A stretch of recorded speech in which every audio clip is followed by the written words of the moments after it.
News alerts. Telangana PCC chief గా బొమ్మ మహేష్ కుమార్ గౌడ్ బాధ్యతలు స్వీకరించారు. ఈ సందర్భంగా తెలంగాణ కాంగ్రెస్ పార్టీ ఆధ్వర్యంలో భారీ కార్యక్రమం నిర్వహించారు. ఈ కార్యక్రమంలో సీఎం రేవంత్ రెడ్డి ప్రసంగిస్తూ ఇచ్చిన మాటకు కట్టుబడి సోనియా గాంధీ తెలంగాణ ఇచ్చారని వెల్లడించారు. కానీ తెలంగాణ ఇచ్చిన కాంగ్రెస్ కు 10 ఏళ్ల పాటు అధికారం దక్కలేదని అన్నారు. గత 10 ఏళ్లు తెలంగాణ ప్రజలు ఇబ్బందులు పడ్డారని తెలిపారు. ఎన్నో పోరాటాలు చేసిన అనంతరం తెలంగాణలో ఇందిరమ్మ రాజ్యం తీసుకొచ్చామని రేవంత్ రెడ్డి పేర్కొన్నారు. కాంగ్రెస్ విజయంలో కార్యకర్తలదే కీలక పాత్ర అని స్పష్టం చేశారు. ఎన్నికల్లో ఇచ్చిన గ్యారంటీలను అమలు చేస్తున్నామని అన్నారు. ఆర్టీసీ బస్సుల్లో మహిళలకు ఉచిత ప్రయాణ సౌకర్యం కల్పించామని, పేదలకు 200 యూనిట్ల విద్యుత్ ఉచితంగా ఇస్తున్నామని రేవంత్ రెడ్డి వెల్లడించారు. పేదలు ఎదుర్కొంటున్న కష్టాలు తీరాలి, రైతులు బాగుపడాలి, విద్యార్థులు చదువుకోవాలి, నిరుద్యోగ యువకులకు ఉద్యోగ ఉపాధి అవకాశాలు రావాలి. ఈ తెలంగాణ రాష్ట్రంలో ప్రజాస్వామ్యం మనుగడ సాగించాలి అని చెప్పి ఆనాడు ఒక పక్కన బట్టి విక్రమార్క గారు, ఇంకొక పక్కన నేను పాదయాత్ర చేపట్టి ప్రతి పేదవాడి దగ్గరికి వెళ్లడం జరిగింది. సీతక్క సమ్మక్క సార్లక్క నుంచి సీతక్క నేతృత్వంలో నేను పాదయాత్ర మొదలు పెడితే బట్టి విక్రమార్క గారు ఆదిలాబాద్ లో నుంచి పాదయాత్ర మొదలు పెట్టడం జరిగింది. ప్రజల దగ్గరికి వెళ్ళినాం, పార్టీ విధానాలు వివరించినాం. కాంగ్రెస్ అధికారంలోకి వస్తేనే పేదల బతుకులు బాగుపడతాయని ప్రజలకు చెప్పినాం. ప్రజలు విశ్వసించిండ్రు, 6 గ్యారంటీలను నమ్మిండ్రు. 6 గ్యారంటీలను దృష్టిలో పెట్టుకొని కాంగ్రెస్ కు అధికారాన్ని కట్టబెట్టిండ్రు.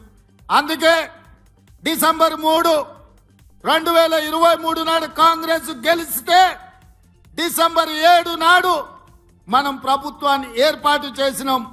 వేలాది మంది ముందు ఎల్బీ స్టేడియంలో ప్రమాణ స్వీకారం చేసినాం. 48 గంటలు కూడా ఆగకుండా శాసనసభ సమావేశాలను ఏర్పాటు చేసి మొదటి 2 గ్యారంటీలను డిసెంబర్ 9, 2023 నాడే ఆడబిడ్డలకు ఆర్టీసీలో ఉచిత బస్సు ప్రయాణాన్ని అందిస్తామని ఇయాలటికి 85 కోట్ల మంది ఆడబిడ్డలు ఈ రోజు పొన్నం ప్రభాకర్ గారి నేతృత్వంలో ఉన్న రవాణా శాఖలో ఈ రోజు ఉచితంగా బస్సులలో ప్రయాణం చేస్తున్నారు. ఇదే కాదు, పేదవాడికి వైద్యం అందించాలి. సర్కారు దవాఖానకు పోతే మళ్ళీ వస్తాడో రాడో అనే అనుమానం ఉన్న రోజుల్లో యూపీఏ 1 శ్రీ వైఎస్ రాజశేఖర రెడ్డి గారి నేతృత్వంలో రాజీవ్ ఆరోగ్యశ్రీ 2 లక్షల రూపాయలు ఉచిత వైద్యాన్ని పేదలకు అందించాలని ఆనాడు రాజీవ్ ఆరోగ్యశ్రీ పథకాన్ని మొదలు పెడితే చంద్రశేఖరరావు వచ్చిన తర్వాత కాంగ్రెస్ పార్టీకి పేరు వస్తుంది, రాజీవ్ గాంధీ పేరును పేదలు తలుచుకుంటారని కుట్రతోని రాజీవ్ ఆరోగ్యశ్రీని నీరు గార్చడం జరిగింది. కానీ కాంగ్రెస్ పార్టీ అధికారంలోకి వచ్చిన 48 గంటల లోపలే రాజీవ్ ఆరోగ్యశ్రీని 10 లక్షల రూపాయలకు పెంచి ప్రతి పేదవాడిని ఆదుకుంటాం. యశోదో అపోలో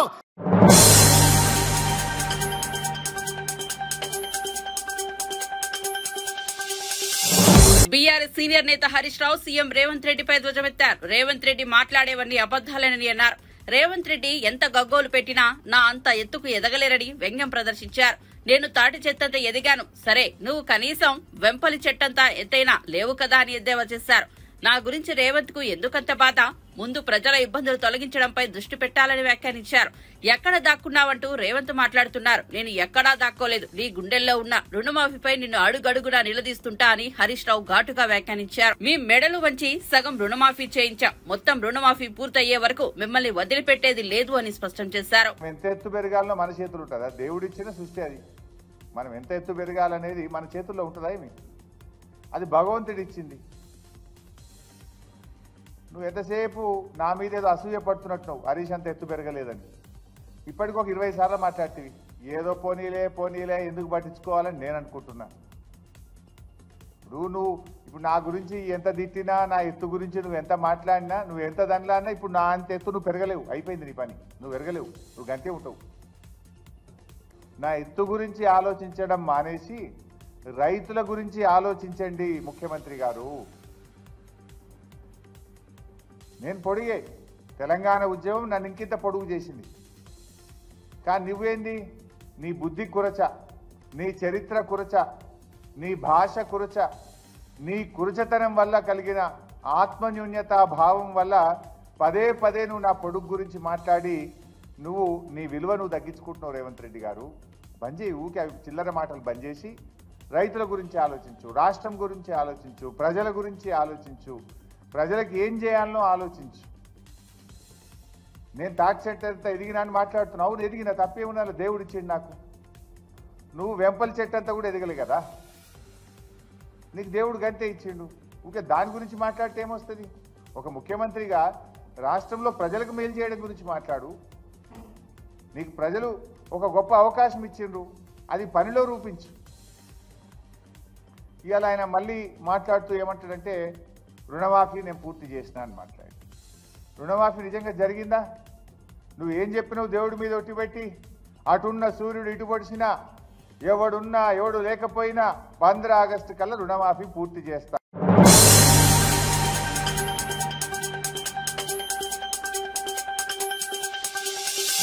రాష్ట్రానికి ఎంబీబీఎస్ సీట్లు వస్తుంటే సంతోషించాల్సింది పోయి వద్దంటూ చంద్రబాబు ప్రభుత్వం కేంద్రానికి లేఖ రాయడం దారుణమని వైసీపీ అధినేత జగన్ విమర్శించారు. పొరుగు రాష్ట్రాలు కొత్త మెడికల్ కాలేజీలు ఎంబీబీఎస్ సీట్ల కోసం ప్రదక్షిణలు చేస్తుంటే మన రాష్ట్రానికి వచ్చిన సీట్లను తిప్పి పంపడం ఏ తరహా పరిపాలన నిదర్శనం చంద్రబాబు గారు అంటూ సోషల్ మీడియా వేదికగా ప్రశ్నించారు.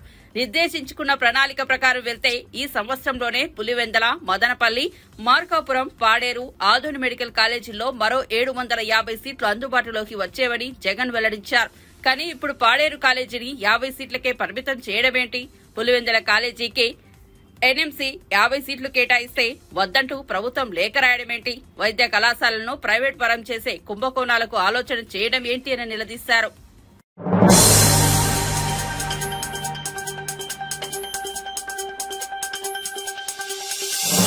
ఏపీ వైద్య ఆరోగ్య శాఖ మంత్రి సత్యకుమార్ వైసీపీ అధ్యక్షుడు జగన్ పై ధ్వజమెత్తారు. జగన్ వంటి అసమర్థ వ్యక్తి ముఖ్యమంత్రి ఎలా అయ్యారో అంటూ విమర్శనాత్మకంగా స్పందించారు. గత వైసీపీ ప్రభుత్వ పాలనలో 17 వైద్య కళాశాల నిర్మాణాన్ని ప్రారంభించారని, 4 ఏళ్లైనా ఒక్క కాలేజీ నిర్మాణాన్ని కూడా పూర్తి చేయలేకపోయారని వెల్లడించారు. సగానికి పైగా కాలేజీల నిర్మాణం పునాదుల దశలోనే ఉందని మంత్రి సత్యకుమార్ వివరించారు. నిర్మాణం పూర్తి కాకుండానే గతేడాది రాజమండ్రిలో మెడికల్ కాలేజీ ప్రారంభించారని, ప్రస్తుత ద్వితీయ సంవత్సరం విద్యార్థులకు తరగతి గదులు లేని పరిస్థితి నెలకొందని చెప్పారు. జగన్ సారు విద్యార్థులను ఎక్కడ చదివించాలి, చెట్ల కింద చదివించాలా అంటూ విమర్శనాస్త్రాలు సంధించారు. ఈ రాష్ట్రంలో వైద్య సిబ్బంది కొరత లేదు, అనుమతుల సిబ్బంది కొరత అసలే లేదు అని వింటూ ఉంటే నిజమే అనుకున్నాను. ఇవాళ ఒక ఉదాహరణ చెప్తున్నా. ఇదే ప్రతిష్టాత్మకమైన రాజమహేంద్రవరం జీజీహెచ్లో 304 డాక్టర్ వైద్య సిబ్బంది ఉండాల్సి ఉంటే 180 మంది మాత్రమే ఉన్నారు. అంటే దాన్ని బట్టి ఎంత కొరత చూసుకోండి. 124 మంది 124 మంది సిబ్బంది కొరత ఉంది. మరీ ఆశ్చర్యకరంగా ఇక్కడ ఇటీవల ఆసుపత్రి కూడా 2వ సంవత్సరం నడుస్తుంది, కళాశాల కూడా వైద్య కళాశాల కూడా నడుస్తూ ఉంది. జగన్మోహన్ రెడ్డి గారు చాలా గొప్పగా చెప్పుకుంటూ ఉంటారు. నేను రాజమండ్రిలో కూడా ఒక మెడికల్ కాలేజ్ తెచ్చేశాను, పేద విద్యార్థులకు వైద్య విద్య అందిస్తున్నాను అని. ఇక్కడ కొరతలు చూస్తే సూపర్ స్పెషాలిటీలో 95 శాంక్షన్ స్ట్రెంత్ ఉంటే 88 వేకెన్సీలు. ఇటువంటి వైద్య సిబ్బంది లేకుండా, ప్రొఫెసర్లు లేకుండా, అసోసియేట్ అసిస్టెంట్ ప్రొఫెసర్లు లేకుండా, ఫ్యాకల్టీ లేకుండా, ట్యూటర్స్ లేకుండా, ఎస్ఆర్లు లేకుండా ఏ విధంగా వైద్య విద్య బోధన చేయాలనో మరి ఆయనకే తెలియాలి. ఫ్యాకల్టీ లేకుండా ఏ రకంగా చదువు చెప్తున్నారో అర్థం కాదు. పోనీ మౌలిక సదుపాయాల కల్పన ఉందా? 5 ఏళ్లుగా ఇప్పటికీ పూర్తి చేయలేకపోయి కేంద్ర ప్రభుత్వం నిధులు కొరత ఏమన్నా ఉందా? కేంద్ర ప్రభుత్వం దీనికి నిధులు ఇచ్చింది. సాకి central assistance for capital expenditure కింద ఇన్వెస్ట్మెంట్ కింద నిధులు ఇచ్చింది. రాష్ట్రం నుంచి కాస్త వాటా కలిపి పూర్తి చేయాల్సిన బాధ్యత అంత బాధ్యతారాహిత్యంగా ఉంటూ ఇవాళ ప్రతిరోజు ఈ ప్రభుత్వం మారిన రోజు నుంచి గౌరవ ముఖ్యమంత్రి గారిని టార్గెట్ గా చేసుకుని ఆరోగ్య రంగంలో ఆయన ఏందో విప్లవాత్మక మార్పులు తీసుకొచ్చాను, ఈ ప్రభుత్వం వచ్చిన తర్వాత భ్రష్టు పట్టించే ప్రయత్నం చేస్తా ఉంది. ఇదేనా? 304 మందికి దగ్గర 60% భర్తీలు చేయకపోవడమేనా మీరు చెప్తున్న విప్లవాత్మకమైన మార్పులు? 95 మంది సూపర్ స్పెషాలిటీ వైద్యులు ఉండాల్సిన చోట 7 మందిని మాత్రమే నియమించి 88 మంది ఖాళీలు పెట్టడమేనా మీరు చెప్తున్న విప్లవాత్మకమైన మార్పులు? మౌలిక సదుపాయాల కల్పన చేయకుండా, విద్యార్థులకు బోధించడానికి సిబ్బంది లేకుండా, వైద్య సిబ్బంది లేకుండా, ప్రొఫెసర్లు లేకుండా వాళ్ళ మానాన్ని వాళ్ళకి దారికి వదిలేసి వాళ్ళ జీవితంతో ఆడుకోవడమేనా మీరు చెప్పిన విప్లవాత్మకమైన మార్పులు? మౌలిక సదుపాయాల కల్పన చేయకుండా, అమ్మాయిలు ఉండడానికి హాస్టల్ నిర్మాణం చేయకుండా, టాయిలెట్లు కట్టకుండా వాళ్ళు ఏ రకంగా చదువుకోవాలి? ఇదేనా మీరు చెప్తున్న విప్లవాత్మకమైన మార్పులు? జగన్మోహన్ రెడ్డి గారు సమాధానం చెప్పాల్సి ఉంది. ఆయన సమాధానం చెప్పకుండా ఎక్కడో ఇంట్లో కూర్చొని, బెంగళూరులో కూర్చొని అప్పుడప్పుడు విహారయాత్రకు వచ్చినట్టుగా ఇక్కడ రావడం, చేతులు ఊపడం, లేదా నేరస్తుల్ని పరామర్శించడానికి జైలుకు వెళ్ళడం తప్ప ఆయన చేస్తున్నది ఏంటి? ఇంకా నిర్మాణాత్మకమైన విమర్శ చేస్తే మేము అర్థం చేసుకుంటాం. మీరు 5 సంవత్సరాల్లో చేయలేని పనిని నెల రోజుల్లో మేము చేసి చూపించాలా అని కోరుకోవడం ఎంత అనైతికమో, ఎంత పొరపాటు అనే విషయాన్ని కూడా ఆయన అర్థం చేసుకోలేకున్నాడు. మీరు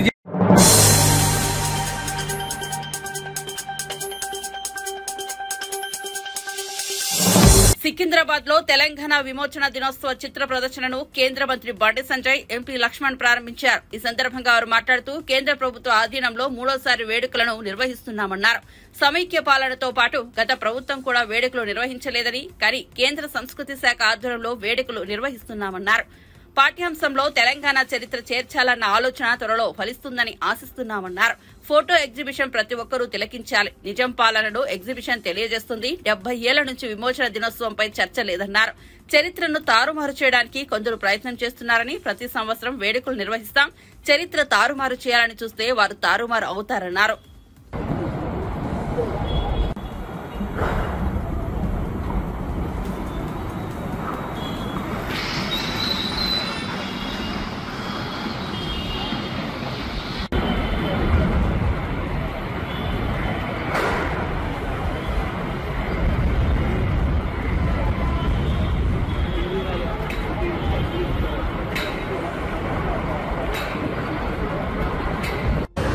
मैं तेलंगाना मूलवासी के नाते और संसद के नाते मैं मोदी जी सरकार को धन्यवाद देना चाहता हूँ, क्योंकि तीसरी बार मोदी जी सरकार तेलंगाना मुक्ति दिवस जो मनाया जा रहा है, ये तेलंगाना के आम आदमी जो स्ट्रगल मूवमेंट था, हिंदुस्तान को आज़ादी मिलने के बाद 15 अगस्त 1947 में इस जो प्रांत को आज़ादी नहीं मिला, निज़ाम ने ये इस मुल्क को अलग देश बनाना चाहता था, पाकिस्तान से मिलाना चाहता था। जो लोग विरोध किए, यहाँ के लोग ये हिंदुस्तान में विलीन के लिए कई लोग जान खो गए, और निज़ाम का जो आर्मी रजाकार का था, उनके खिलाफ चाकल ऐलम्मा, दुड्डी कुमरया, कुमरम भीम, शोबुल्ला खान, शेख बंदगी, ऐसे लोग हिंदुस्तान में जो जुड़ना चाहते हैं, उनके खिलाफ जो सख्त कार्रवाई किया रजाकार ने, ये बड़ा इतिहास है। जलियांवाला बाग जैसे उदंतों को भी भूलने जैसा परकाल में 100 लोगों को मारा गया। आज देख रहे यहाँ का एग्जीबिशन आज हमारे गृह राज्य मंत्री बंडी संजय कुमार ने जो उद्घाटन किया, इसका इतिहास बड़ा इतिहास है। क्यों दबाया गया इस इतिहास को, क्यों पिछले सरकार उसको नहीं मनाया? इसलिए कि मजलिस पार्टी जो रजाकार का पॉलिटिकल आउटफिट है, उनको नाराज न करने के लिए उनके दबाव में आकर चाहे कोई भी सरकार इस राज्य के अंदर नहीं मनाया, मगर मोदी जी ने 3 साल से जो हैदराबाद के अंदर तेलंगाना मुक्ति दिवस जो किया जा रहा, इसलिए लोग खुश है। और जो भी ये आंदोलन में जुड़े उन सभी को आज नमन पूर्वक ये कार्यक्रम द्वारा आज पूरा समाज आज उनको धन्यवाद अर्पित करते हैं। ये इतिहास आने वाले पीढ़ी को भी ये पढ़ाना, ये हमारा मांग है।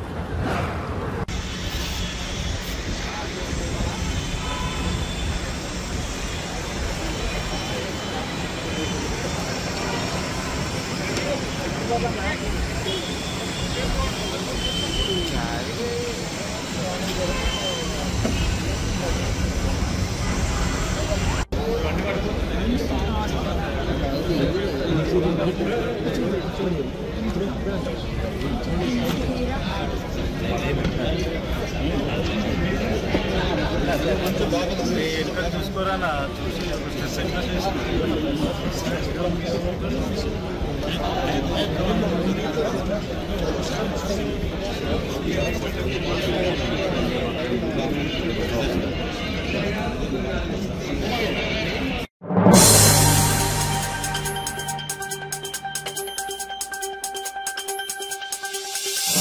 కాంగ్రెస్ పై బీఆర్ఎస్ నాయకులు చేస్తున్న విమర్శలపై మంత్రి శ్రీధర్ బాబు ఘాటుగా స్పందించారు. హైదరాబాద్ బ్రాండ్ ఇమేజ్ ను దెబ్బతీసేందుకు ప్రతిపక్ష నాయకులు ప్రయత్నిస్తున్నారని మంత్రులు శ్రీధర్ బాబు, పొన్నం ప్రభాకర్ వ్యాఖ్యానించారు. పరిపాలన కాంగ్రెస్ పార్టీకి వెన్నతో పెట్టిన విద్య అని పేర్కొన్నారు. ఇంకా పెద్ద ఎత్తున తీసుకెళ్లే ఒక కార్యాచరణ తీసుకొని పెద్ద ఎత్తున ప్రయత్నం చేస్తా ఉన్నాం. అయ్యో హైదరాబాద్ కి వస్తా ఉన్న మంచి పేరులో అయ్యో మా ప్రభుత్వం లేదు అని ఈర్ష్యాభావం ఎవరికైనా ఉంటే నేను చెప్పలేము. కానీ ఈరోజు మనం అందరం కలుసుకొని రాజకీయాలను పక్కన పెట్టాలి. హైదరాబాదు తెలంగాణ రాష్ట్రానికి సంబంధించిన ప్రజానికానికి సంబంధించిన సమస్యల పరిష్కారం, ఈ రాష్ట్రానికి ఉన్న బ్రాండ్ ఇమేజ్ అంతర్జాతీయ స్థాయిలో ఒక ప్రోగ్రెసివ్ స్టేట్గా, ఒక ఇండస్ట్రియల్ స్టేట్గా, ఇన్వెస్ట్మెంట్ ఫ్రెండ్లీ స్టేట్గా ముందుకు తీసుకెళ్లాలని మా ప్రయత్నంలో అందరూ పాల్పంచుకుంటే మంచిగా ఉంటుంది. కానీ ఈ బ్రాండ్ ఇమేజ్ను దెబ్బతీసే ప్రయత్నం కొన్ని ప్రతిపక్షాలు ప్రత్యేకంగా చేస్తూ ఉన్న సందర్భాలు కనబడుతూ ఉన్న తరుణములు. ఏదేమైనప్పటికీ హైదరాబాద్ బ్రాండ్ ఇమేజ్ని కాపాడుతాం. తప్పకుండా దానికి ఉన్న బ్రాండ్ ఇమేజ్ని 10 ఇంతల పెంచే ప్రయత్నం చేస్తాం. ఎవరు తెలివితేటలు చూపెడతా ఉన్నారో ప్రత్యక్షంగా కనబడతా ఉన్నారు. నేనన్న మాటలు కాదు, వారి పార్టీ ఎమ్మెల్యేనే, నేను ఆ పార్టీకి సంబంధించిన ఎమ్మెల్యేనే అని చెప్పిండు. ఎవరు చెప్పిండ్రు? అరకెపూడి గాంధీ గారు ఏ పార్టీ అని చెప్పిండ్రు. ఈరోజు వారు మాటలు మీకు సంబంధించిన అంశాల విషయంలో మీరు తలదూర్చుతున్నట్టు మేము తలదూర్చాం. ఈరోజు మేము కూడా చెప్తా ఉన్నాం, నిన్న కూడా చెప్పింది అదే. మీలో మీ పార్టీలో ఉన్న అంతర్గత విభేదాలకు సంబంధించి మీరు సమస్యను పరిష్కారం చేసుకోవాలి. 10 సంవత్సరాల అధికారంలో ఉన్నోళ్ళు 10 నెలల్లోనే అసహనానికి గురై శాంతి భద్రతలకు భంగం కలిగిందని ప్రజల్లో విశ్వాసం సన్నగిల్లే విధంగా మాట్లాడితే పొరపాటు అవుతుంది. 10 సంవత్సరాలు పరిపాలించారు. ప్రతిపక్షంలో ఉన్నవాడు అధికారంలో ఉన్నవాడి కంటే ఎక్కువగా శాంతి భద్రతలు కాపాడడానికి సహకరించాల్సిన అవసరం ఉంటుంది.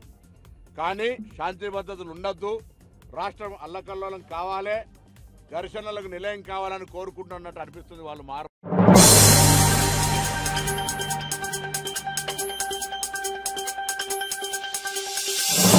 హైదరాబాద్ భాగ్యనగర్ గణేష్ ఉత్సవ సమితి పోలీసుల ఆదేశాలను ధిక్కరించి అధికారులు అనుమతి నిరాకరించినప్పటికీ ట్యాంక్ బండ్ వద్ద గణేష్ నిమజ్జనాన్ని నిర్వహించింది.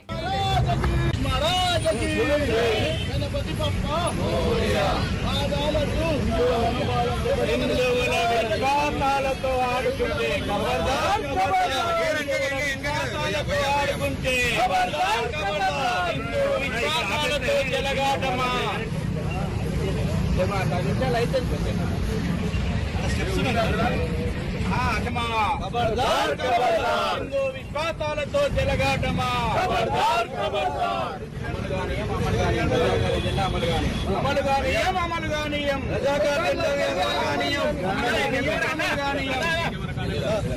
కరెంట్ ఉంది పక్కనంతా, ఇది ఎవరికంతా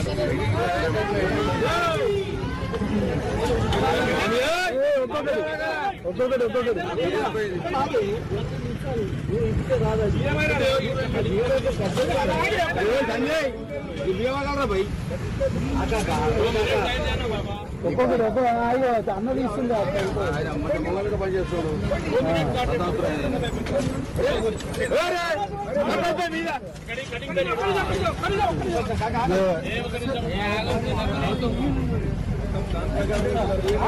గణేష్ మహారాజకి అందరూ అడుగుకోండి అన్న, అన్న అడుగుకోండి అన్న, అడ్డండి. అరే ఎందుకంటే ఆకుడు నువ్వు ఊకే ముందకెందుకు పోతావు? తీసుకోవాలి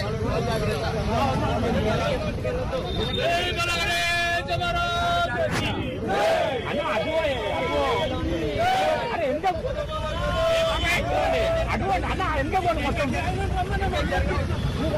ప్రెసిడెంట్ గారు ముందురండి. ప్రెసిడెంట్ గారు, సెక్రటరీ గారు ఏది ముందురా సార్. సెక్రటరీ గారు ఏది?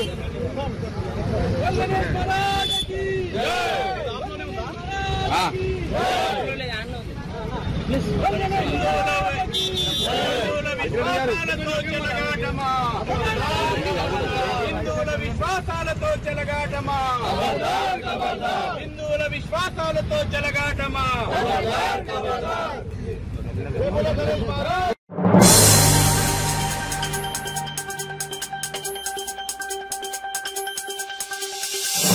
ఎట్టకేలకు ట్యాంక్ బండ్ పై క్రేన్లు ఏర్పాటు చేశారు. హుస్సేన్ సాగర్ లో నిమజ్జనం చేయకుండా ఇటీవల ఏర్పాటు చేసిన భారీ ఇనుప గేట్లను తొలగించారు.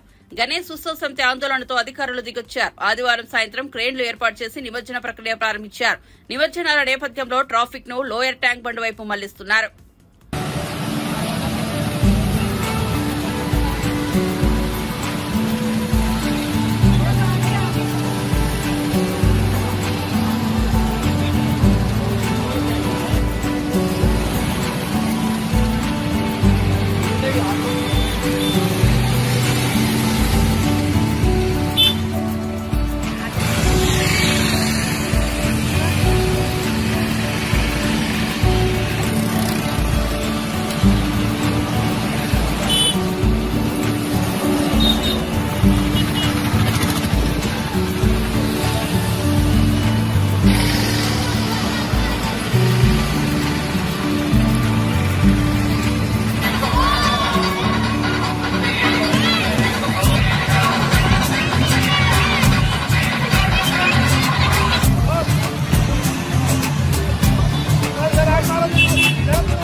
బెంగళూరులో జరుగుతున్న అంతర్జాతీయ ఆటో షో 3వ ఎడిషన్ ను చూపరోన ఆకట్టుకుంటోంది. వివిధ సంస్థలు తాము తయారు చేసిన కొత్త మోడల్ కార్లను ప్రదర్శనకు ఉంచాయి.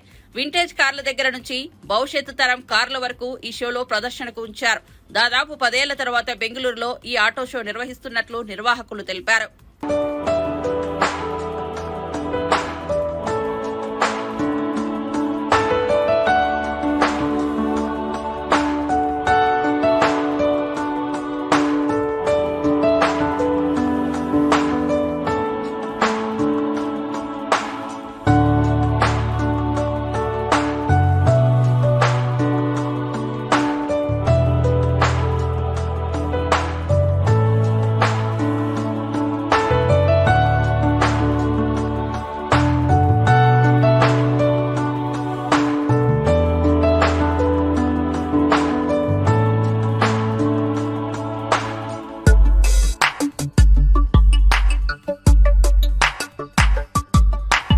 We organize international exhibitions, and as on date we have organized 59 international shows. We have more than 100 companies from all over India who have taken part in this exhibition. We have various cars and two-wheelers as well as EV chargers and component manufacturers who have taken part in this particular exhibition. We are expecting around 40,000 business visitors to attend this exhibition and more than 300 crores worth business inquiries to be generated. The purpose of opening this Payana Car Museum is to make this young generation to know about our automobile industry, how the revolution started, and till now how it became. Like for example, from a bullock cart to car, how it has transformed. That's what we wanted to teach to every generation of these days. That's the reason this Payana Car Museum has been opened. We have a collection of almost 75 cars together there, and each cars have a different specialities with that.